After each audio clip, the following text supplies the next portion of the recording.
ইসরায়েলের সাথে চলমান যুদ্ধে যদি মার্কিন যুক্তরাষ্ট্র যোগ দেয় তাহলে পুরো মধ্যপ্রাচ্য দোজখে পরিণত হবে। ফরেন মিনিস্টার সাইদ খাতিরজাদে বলেছেন এটা যুক্তরাষ্ট্রের যুদ্ধ নয়। এদিকে ইরানে আক্রমণের অনুমোদন দিয়েছে মার্কিন প্রেসিডেন্ট ডোনাল্ড ট্রাম্প, যদিও এখনো মার্কিন বাহিনী ইরানে সরাসরি কোনো হামলা করেনি। ইরান এবং ইসরায়েলের মধ্যে পাল্টাপাল্টি আক্রমণ অব্যাহত রয়েছে।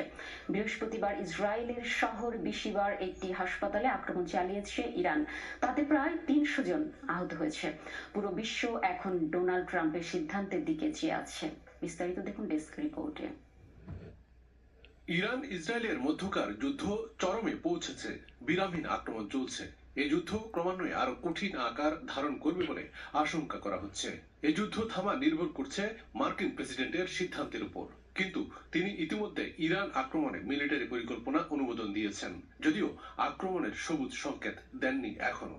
এদিকে হোয়াইট হাউসকে সতর্ক করেছেন ইরানের foreign minister.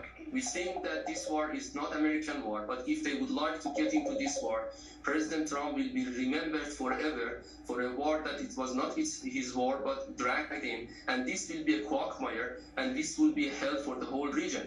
Britain foreign minister David lemme বৃহস্পতিবার যুক্তরাষ্ট্র সফরে গেছেন। উদ্দেশ্য পরিস্থিতি নিয়ন্ত্রণে আনা।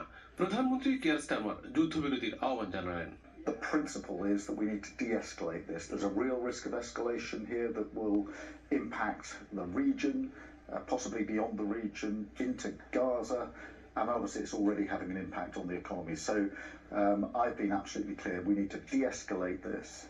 যুক্তরাষ্ট্র যদি আক্রমণ করে তাহলে তাদের প্রধান লক্ষ্যবস্তু হবে তেহরানের নিকটবর্তী ফোর্ডো পাহাড়ি এলাকার গভীরে অবস্থিত পারমাণবিক অস্ত্র প্রকল্প। ইসরায়েলের কাছে যে অস্ত্র রয়েছে তা দিয়ে এই লক্ষ্যে পৌঁছানো কঠিন। যুক্তরাষ্ট্র যদি আক্রমণ করে তাহলে ব্যবহার করবে B-2 বোমারু বিমান। এই যুদ্ধ বিমান থেকে নিক্ষিপ্ত বোমা ভূগর্ভে প্রবেশ করতে সক্ষম। বিশ্ব পারমাণবিক তদারকি সংস্থা AIEA বলছে ইরানের পারমাণবিক অস্ত্র প্রকল্পে হামলা চালানো বেআইনি এবং ভয়ানক। ইরান বলছে তারা পারমাণবিক অস্ত্র প্রকল্প নিয়ে আলোচনার জন্য প্রস্তুত। There is a negotiation going on. When there is a deal, it means that there should be a package of, give and take. There was nothing on the table.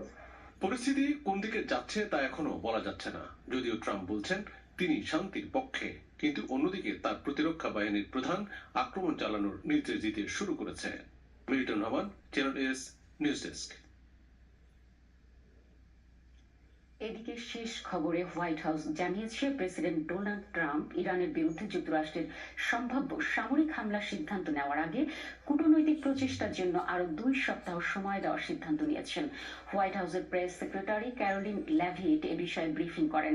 White হাউসের প্রেস সেক্রেটারি বলেন, ইরানের সঙ্গে যে কোনো চুক্তির ক্ষেত্রে uranium সমৃদ্ধকরণ না করার বিষয়টি অন্তর্ভুক্ত থাকতে হবে। তিনি প্রেসিডেন্ট ডোনাল্ড ট্রাম্পের আগের অবস্থান পুনরায় তুলে ধরে বলেন, ইরানকে পারমাণবিক অস্ত্র অর্জনের সুযোগ দেওয়া যাবে না।